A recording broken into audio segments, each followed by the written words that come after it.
Hi everyone, welcome to English Rise. This channel is a space for those who want to improve their English while developing clarity, discipline, and depth at the same time.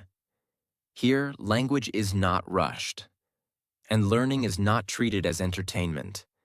These videos are designed to help you train your English through long, reflective content that also strengthens the mind. If you are using this channel to grow both linguistically and personally, you are exactly where you need to be. Now let's talk about reading and why it matters more than most people realize. Part 1. Why reading is not just a habit, but a foundation. Reading is often described as a good habit, but in reality, reading is a foundation. It shapes how you think, how you process information, how you structure ideas internally. People who read consistently develop a different relationship with language. Not just vocabulary, but flow, logic, precision. Reading trains the mind to follow complex ideas without needing constant stimulation. This ability is becoming rare, and that rarity makes it valuable. Part 2. How reading slows the mind. In a world that constantly speeds it up, modern life trains speed, scrolling, short videos, fragmented attention. Reading does the opposite. It slows perception. When you read, you move at the speed of understanding, not the speed of content delivery. This slowing down creates depth. Depth allows meaning. Meaning allows retention. This is why reading is not passive. It is one of the most active forms of mental engagement. Part 3.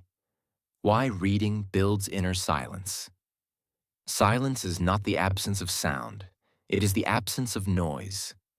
Reading reduces internal noise. There are no notifications, no interruptions, no external rhythm imposed on you. You control the pace. This creates a rare internal state, focused calm. And focused calm is where learning actually happens. Part 4. The difference between consuming information and absorbing knowledge. Most people consume information. Few absorb knowledge. Information passes through. Knowledge settles.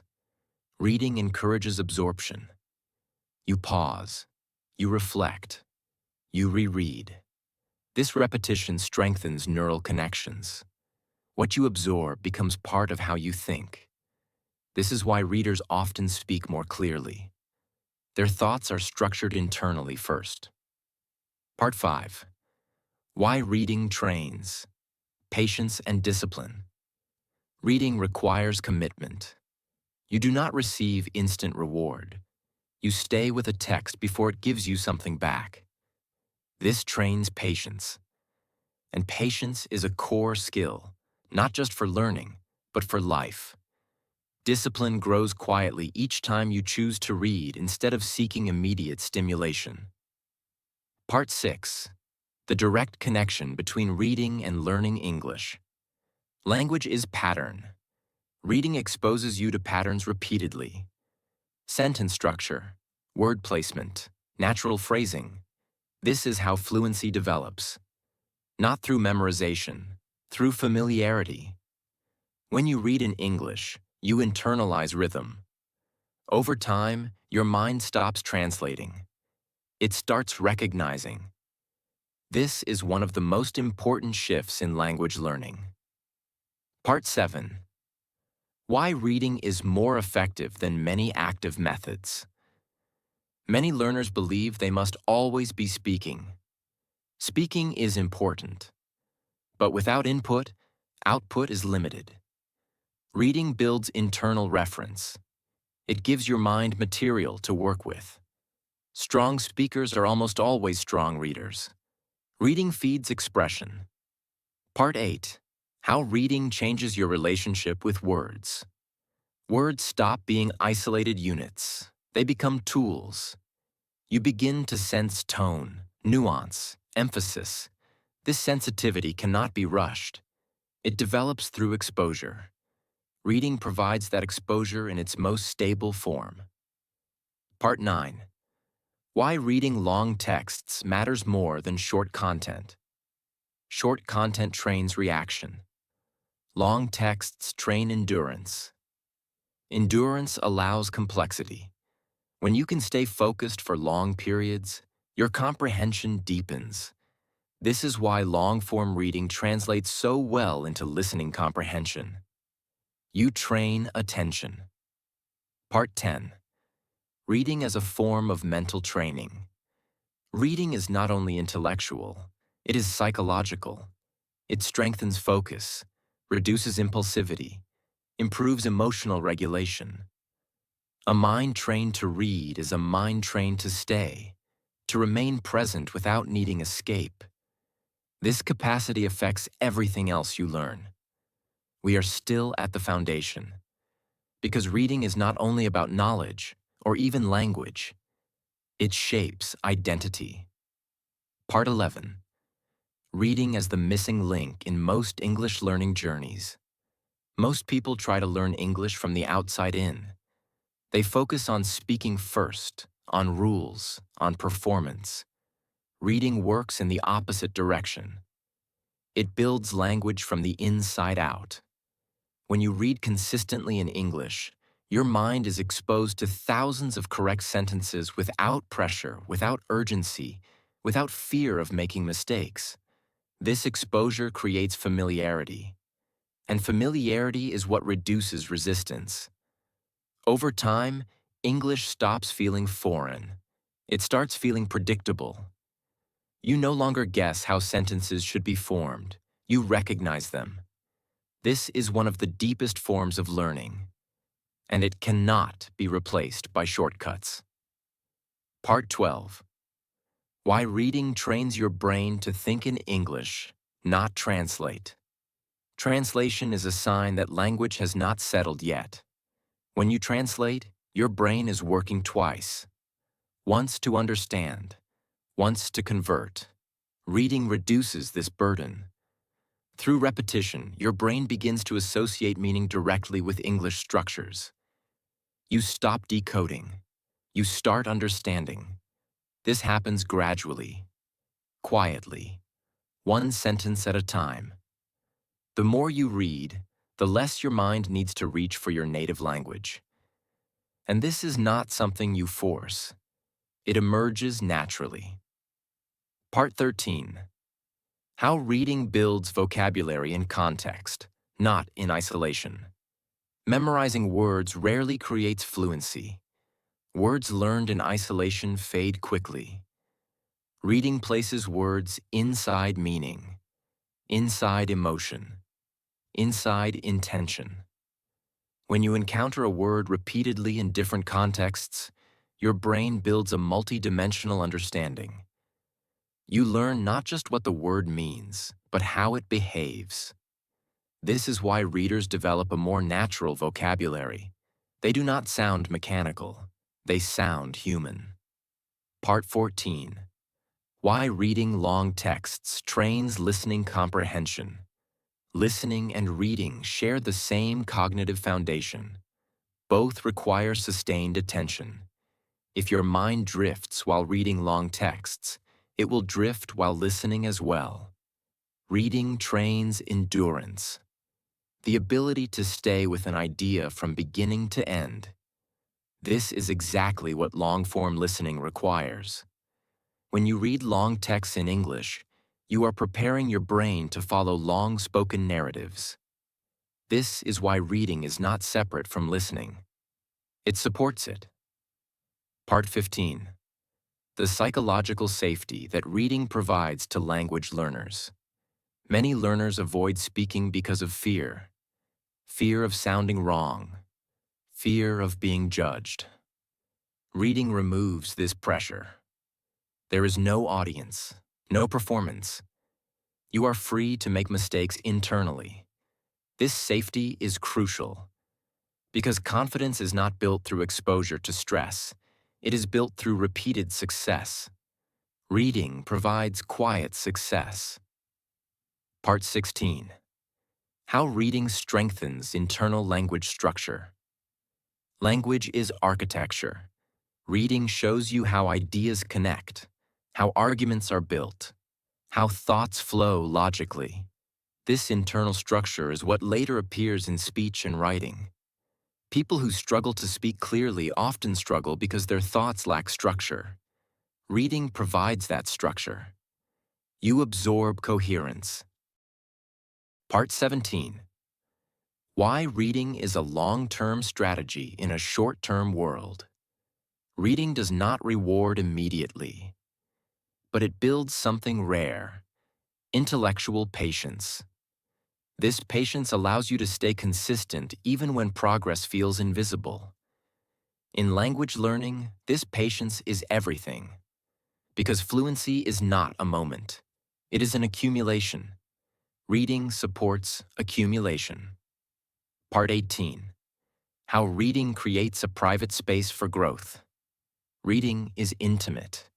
It creates a private dialogue between you and the language. No comparison, no competition. This privacy allows honest learning. You can slow down, reread, reflect.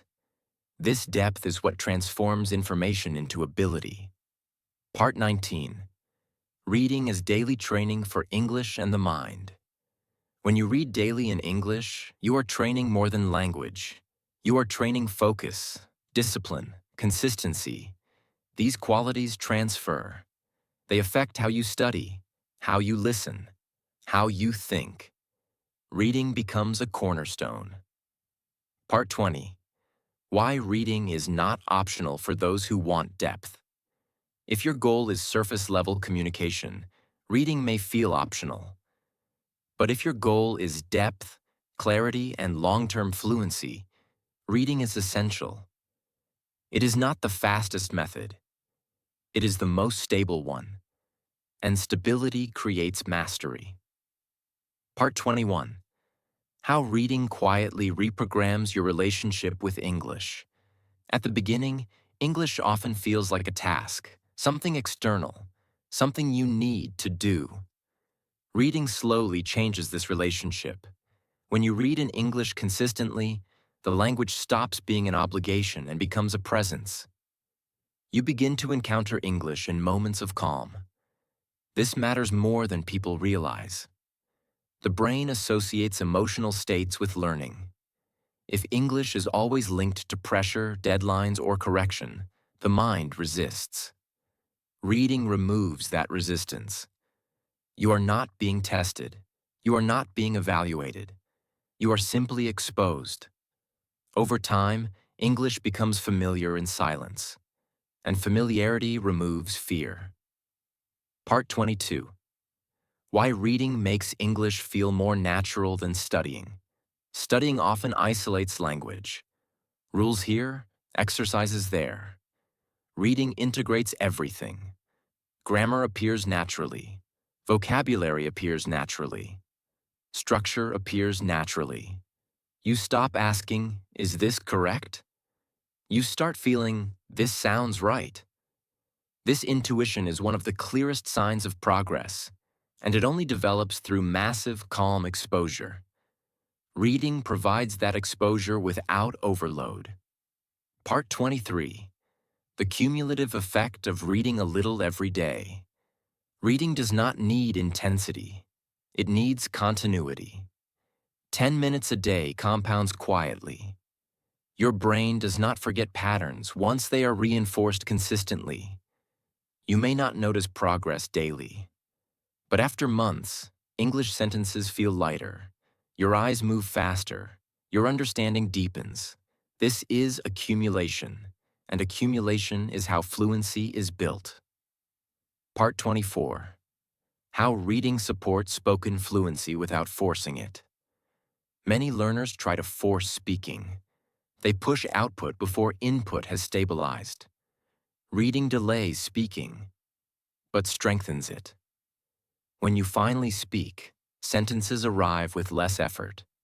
Not because you memorize them, but because you have seen them hundreds of times. Reading feeds speech indirectly. This indirect path is often the most effective. Part 25. Why reading trains attention in English, not just comprehension. Understanding words is not the main challenge. Sustaining attention is. Reading long texts in English forces your mind to remain present in the language. No switching, no escaping. This ability to stay is what later allows you to understand long conversations, lectures, and real-life speech. Attention is a muscle. Reading strengthens it. Part 26. How reading reduces mental fatigue in English. At first, English feels heavy. Mental fatigue arrives quickly. Reading trains efficiency. Your brain learns which elements matter. Over time, processing becomes smoother. You waste less energy. This is why advanced learners often describe English as lighter. That lightness is trained. Part 27. Reading as a form of inner dialogue in a new language. When you read, you think silently in English, even if you don't notice it. Your internal voice adapts. This internal dialogue is the bridge between understanding and expression. The more you read, the more this voice stabilizes. And one day, you realize you are thinking in English without effort. Part 28. Why most people underestimate the power of reading. Reading does not look impressive. There is no performance, no visible output, but its effects are structural. It reshapes how the mind organizes language. People notice results late, but when they arrive, they are solid. Reading builds foundations, and foundations last. Part 29. How reading becomes more than a tool. It becomes a way of thinking. At a certain point, reading stops being something you do and becomes something you are. You no longer read only to learn English. You read to understand the world, to organize your thoughts, to slow down reality. This shift is subtle, but powerful. Because once reading becomes part of your identity, learning never truly stops.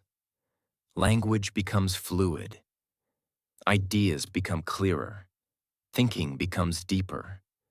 Reading shapes how you approach complexity. Instead of avoiding it, you sit with it. This is a rare mental posture. Part 30. Why reading protects you from shallow thinking. The world rewards speed, opinions without reflection, reactions without understanding. Reading resists this trend.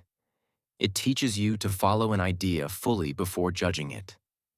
This patience is intellectual maturity.